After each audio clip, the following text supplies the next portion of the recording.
When we think of deadly animal encounters, our minds often jump to the deep sea or dense jungles. Yet, some of the most chilling and unexpected fatalities happen much closer to shore, right in shallow water where people often feel safest. From hidden predators lurking beneath the surface to seemingly harmless creatures delivering a lethal strike, these tragedies serve as haunting reminders that danger doesn't always lurk in the depths. In this list, we uncover 5 of the most disturbing deaths caused by animals in shallow water, each one a story of ordinary moments turning into unimaginable horror.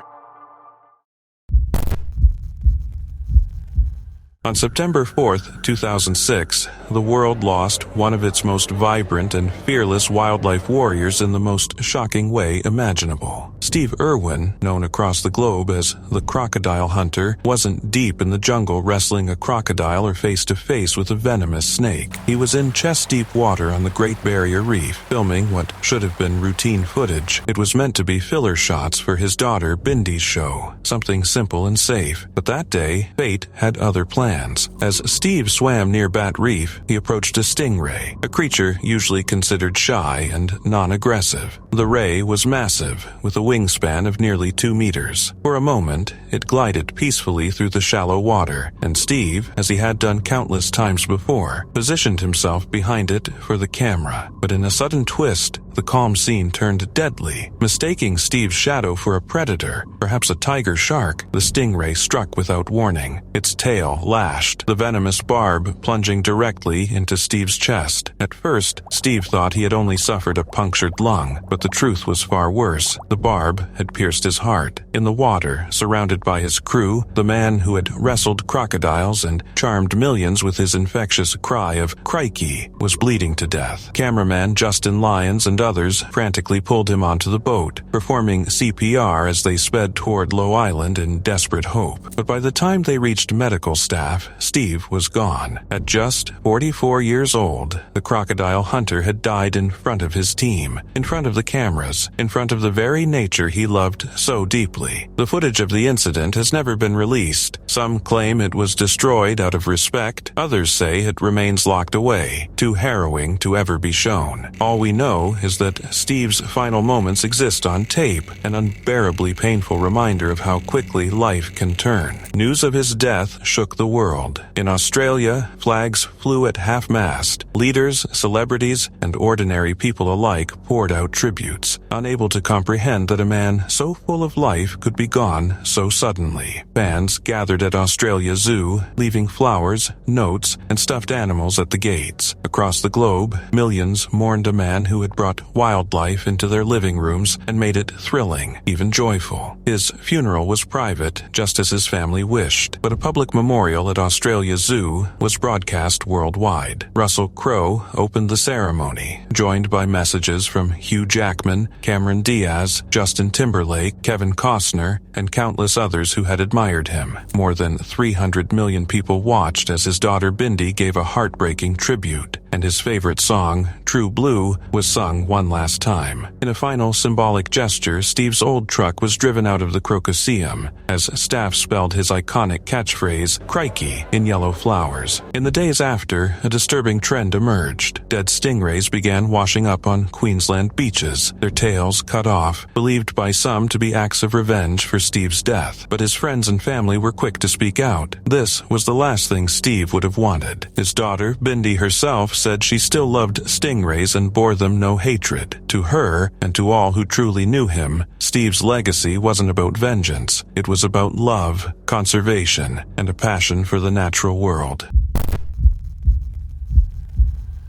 It was a warm, Florida evening, June the 14th, 2016, at Disney World's Grand Floridian Resort. For the Graves family from Elkhorn, Nebraska, this was supposed to be one of those nights. 2-year-old Lane Thomas Graves was playing along the sandy edge of the Seven Seas Lagoon. His sister Ella was close by. His parents, Matt and Melissa, only steps away. Just behind them, Disney's outdoor screening of Zootopia played across a big screen as kids giggled and parents relaxed. It felt picture perfect, the very essence of Disney, happiness and safety wrapped together. And then, in an instant, that illusion shattered. At around 8:30 p.m., when families were beginning to wind down for the night, something stirred beneath the lagoon's dark surface. To most, it was invisible, silent, steady, patient. But to the sharp eyes of nature, this was prime hunting hour. Lane bent near the water's edge, innocent and curious, and that's when it happened. A shadow rose, a sudden rush. An alligator nearly 8 feet long lunged from the water and clamped its jaws around the little boy.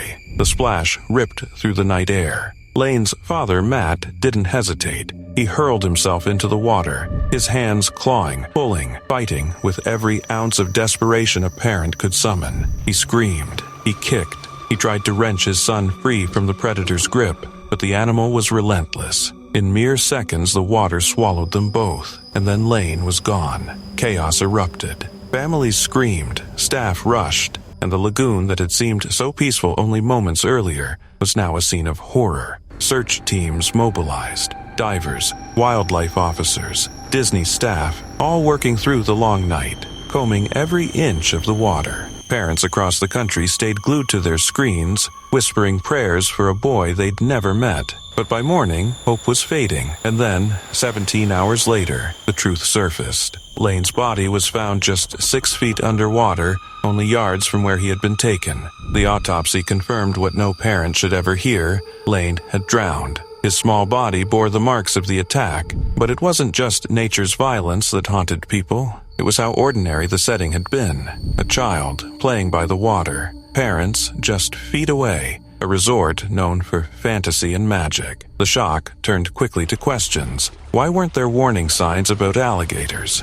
Why did the posted signs only mention no swimming? Guests had reported seeing gators before, but no strong measures were taken. It was Disney after all, a place where danger felt unthinkable. In the days that followed, the company moved quickly. Nearly 100 alligators were removed from Disney properties. Barriers were built around the lagoon. Signs were replaced, this time with warnings that left no room for doubt. But for the Graves family, those changes came too late.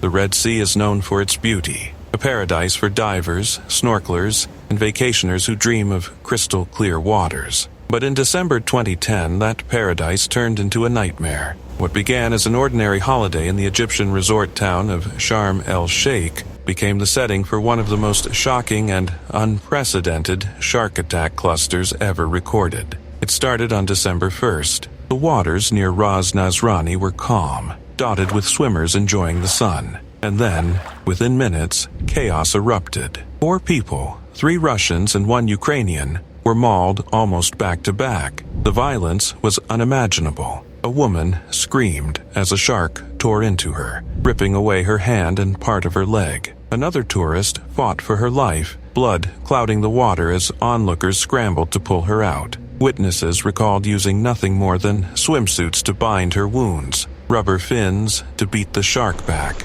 Tourists, terrified, helpless, watched the sea turn red. The stories from that day were chilling. One husband recounted the moment he heard his wife gasp, "Shark! Shark!" as she struggled against the predator. She lost an arm, then a foot, but somehow fought her way back toward the beach. Another victim managed to reach the pier, only to have the shark strike again, tearing flesh as horrified vacationers tried to drag her to safety. By nightfall, the once bustling shoreline was deserted. Panic spread. Tourists abandoned their sunbeds, retreating indoors. Lifeguards, divers, and officials closed beaches as fear gripped the resort town. Still, the danger wasn't over. Authorities captured 2 massive sharks in the following days, an oceanic whitetip and a mako, hoping they had the culprits. Local officials rushed to assure the public it was safe. Beaches reopened. Life seemed to return to normal. But just 1 day later, on December 5th, the nightmare struck again.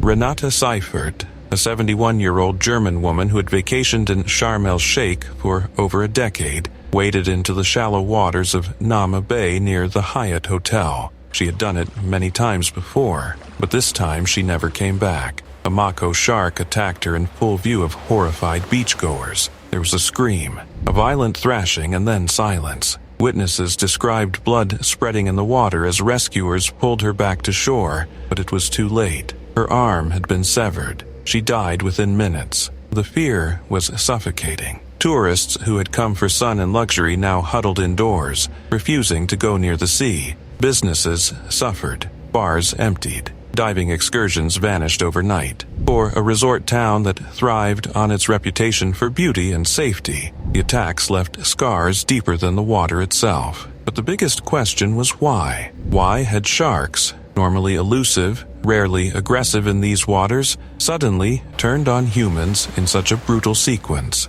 Experts proposed theories that only made the story darker. Overfishing in the Red Sea had starved the predators, pushing them closer to shore. Unscrupulous divers may have illegally fed sharks, training them to associate humans with food. And perhaps most disturbing of all, during the Islamic festival of Eid al-Adha just weeks earlier, livestock ships had dumped carcasses of sheep into the Red Sea, fresh bait that may have lured hungry sharks unnaturally close to popular beaches. In the end, investigators concluded that both oceanic whitetip and mako sharks were responsible, their attacks triggered by a perfect storm of unnatural conditions: overfishing, illegal feeding, carcass dumping, and rising water temperatures. But for the victims, for the witnesses, and for the resort town whose name became synonymous with fear, the answers brought little comfort. The Red Sea, so often painted as a postcard paradise, had revealed another side of itself. For days, it became a place of terror.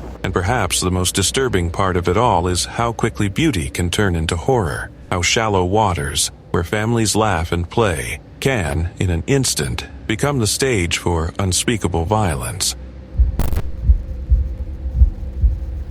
It was a warm night on the island of Koh Samui, Thailand in 2015. Tourists were scattered along Lomé Beach, enjoying the calm waters under the glow of the moon. Among them was a 20-year-old German woman, laughing with a friend as they waded into the sea. The water was shallow, quiet, almost inviting. No one suspected that beneath the surface, something invisible and deadly was waiting. Moments later, she screamed. A sting so searing, so unbearable, tore through her body that her friend could only watch in horror. In the darkness, trailing tentacles, nearly 3 meters long, had brushed against her skin. A box jellyfish, one of the most venomous creatures in the world. Its toxins can stop a heart in minutes, shut down the nervous system, and leave even the strongest swimmer helpless. She thrashed in the water, gasping for air, the agony unlike anything a human body should endure. Her friend, stung on the hand, but still able to move, tried desperately to pull her to shore. By the time they reached land,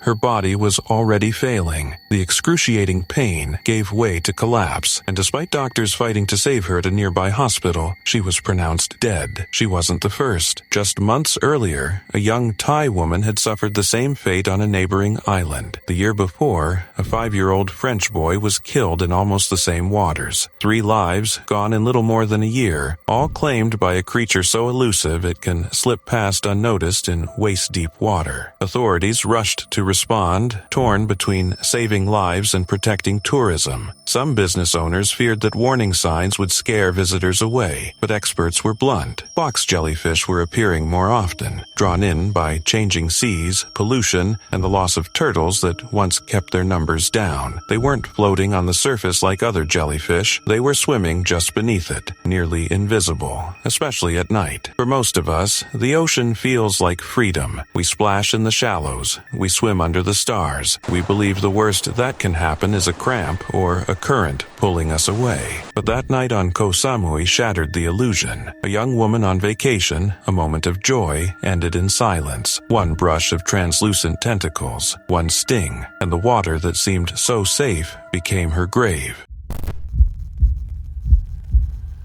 The sun had just risen over the Mentawai Islands, painting the water gold. It was October 18th, 2024, and Italian surfer Giulia Manfrini was doing what she loved most, waiting for the perfect wave at the Bang Bang surf break off Massacut Island. The ocean was calm, surfers drifted on their boards, and nothing about that morning seemed dangerous. But in shallow water, danger often hides where no one expects it. Out of nowhere, the sea broke its silence. A needlefish, long, thin, and razor-billed, launched from the surface like a spear. These creatures are known to dart at terrifying speeds, but no one could have predicted what came next. The fish struck Giulia directly in the chest, its sharp bill driving deep into her upper left side. Witnesses froze in shock. The impact was so sudden, so violent, that she let out a scream before collapsing on her board. Panic erupted. Surfers paddled furiously toward her as waves rolled in. A friend tried to hold her, but the ocean seemed to conspire against them. A massive set crashed down, scattering rescuers and dragging her limp body beneath the surface. For a moment, she resurfaced, dazed, eyes searching for help.